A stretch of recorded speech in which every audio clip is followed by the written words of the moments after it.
Assalamualaikum warahmatullahi wabarakatuh. Saya Ratna Selesya Putrinianto dengan NIM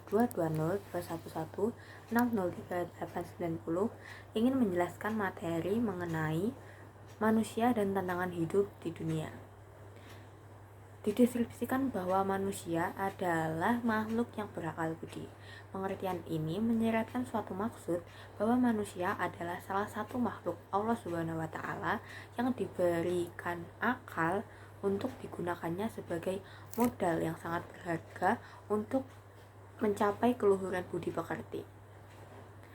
Akan merupakan anugerah Allah yang diberikan pada manusia ini untuk digunakannya dalam mewujudkan eksistensinya.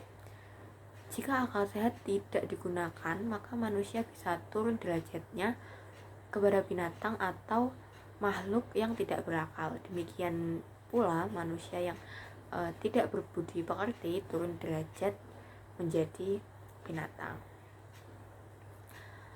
Ada pula 4 macam sebutan untuk manusia, yaitu yang pertama Bani Adam, kedua Al-Bashar, yang ketiga An-Nas, dan yang keempat Al-Ins atau Al-Insan.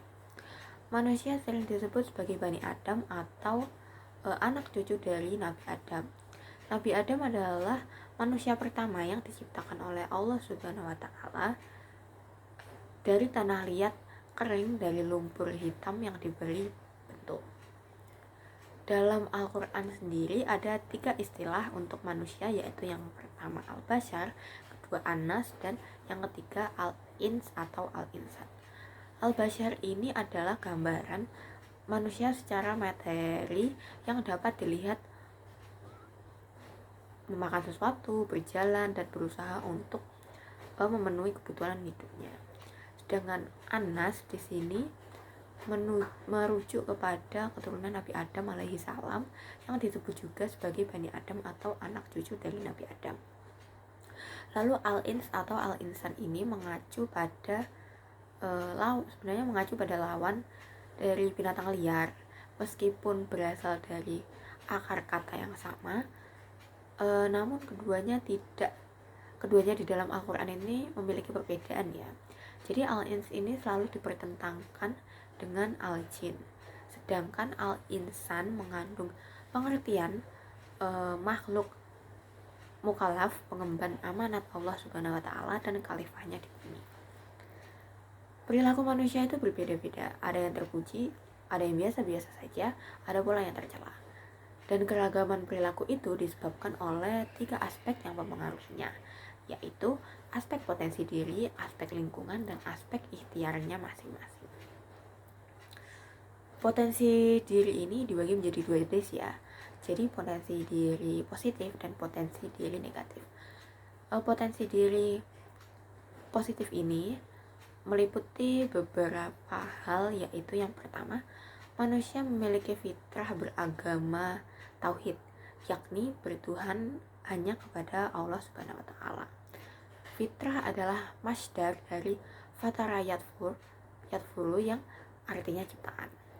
Yang kedua, manusia diciptakan dalam bentuk dan keadaan yang sebaik-baiknya. Lalu yang ketiga, manusia adalah makhluk Allah yang paling sempurna. Yang keempat, manusia adalah makhluk Allah yang terpintar. Yang kelima, manusia adalah makhluk Allah yang bersedia memegang amanat. Lalu sedangkan potensi negatif ini meliputi beberapa hal juga, yakni yang pertama, manusia adalah makhluk yang lemah. Yang kedua, manusia adalah makhluk yang suka berkeluh kesah. Yang ketiga, manusia adalah makhluk zalim dan ingkar. Dan yang keempat, manusia adalah makhluk yang suka membantah. Yang terakhir, manusia adalah makhluk yang suka melewati batas. Lalu selanjutnya ada komponen diri. Jadi potensi positif dan negatif manusia ini terkait erat dengan 4 komponen yang dianugerahkan oleh Allah Subhanahu wa taala kepadanya, yaitu fitrah, nafsu, qalb, dan akal. Setiap manusia sejak dilahirkan sudah dibekali akidah yang benar, yaitu mengesahkan Allah Subhanahu wa taala. Dalam perjalanan hidupnya banyak manusia yang mengotori fitrahnya itu dengan melakukan perbuatan dosa ya. Jadi mereka yang mau beribadah dengan benar, melakukan puasa Ramadan, membayar zakat fitrah, maka akan diampuni dosanya oleh Allah. Maka mereka pun yang beridul fitri ini tuh berarti kembali kepada fitrahnya. Lalu ada nafs, yaitu nafsu atau jiwa. Nafsu dapat diartikan sebagai syahwat atau nafsu dan juga dapat diartikan sebagai jiwa. Secara umum dapat dikatakan bahwa nafsu atau jiwa ini menunjukkan kepada sisi dalam diri manusia yang berpotensi baik dan buruk, yang diciptakan Allah dalam keadaan sempurna dan berfungsi menampung dan mendorong manusia berbuat kebaikan dan keburukan. Lalu yang selanjutnya ada qalb atau hati. Pada umumnya orang mengartikan qalb itu tuh sebagai hati. Lalu secara bahasa qalb ini tuh bermakna membalik karena seringkali berbolak-balik, terkadang senang, terkadang susah, lalu ada kalanya setuju, ada kalanya juga menolak. Dengan demikian, qalb ini berpotensi tidak konsisten. Ada baiknya pula sebaliknya, baik atau buruknya sifat seseorang ini sangat ditentukan oleh qalbnya. Lalu ada akal. Akal atau akal ini diartikan sebagai pengikat atau penghalang, yang maksudnya sesuatu yang mengikat atau menghalangi seseorang agar tidak terjerumus ke dalam kesalahan atau dosa. Dan dengan daya ini tuh manusia memiliki kemampuan untuk memahami, menganalisis, dan menyimpulkan berdasarkan dorongan moral yang disertai kematangan berpikir. Dan pada dasarnya itu setiap manusia dilahirkan dalam keadaan bertauhid. Kalau akhirnya mereka menjadi ateis atau memeluk agama yang menyimpang, maka salah satu faktor penyebabnya itu adalah lingkungan.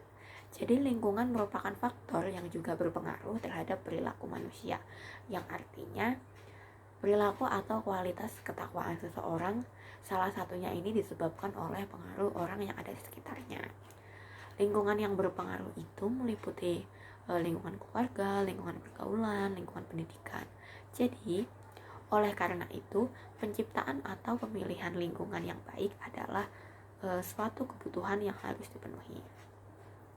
Lalu, manusia diciptakan oleh Allah dengan diberi fasilitas yang beraneka ragam. Demikian juga makhluk yang lainnya. Fasilitas-fasilitas itu harus dicari dan diusahakan oleh manusia, yang artinya fasilitas-fasilitas yang sudah disediakan itu tidak datang dengan sendirinya gitu. Jadi itu saja materi yang dapat saya sampaikan. Bila ada kurang lebihnya mohon dimaafkan. Wassalamualaikum warahmatullahi wabarakatuh.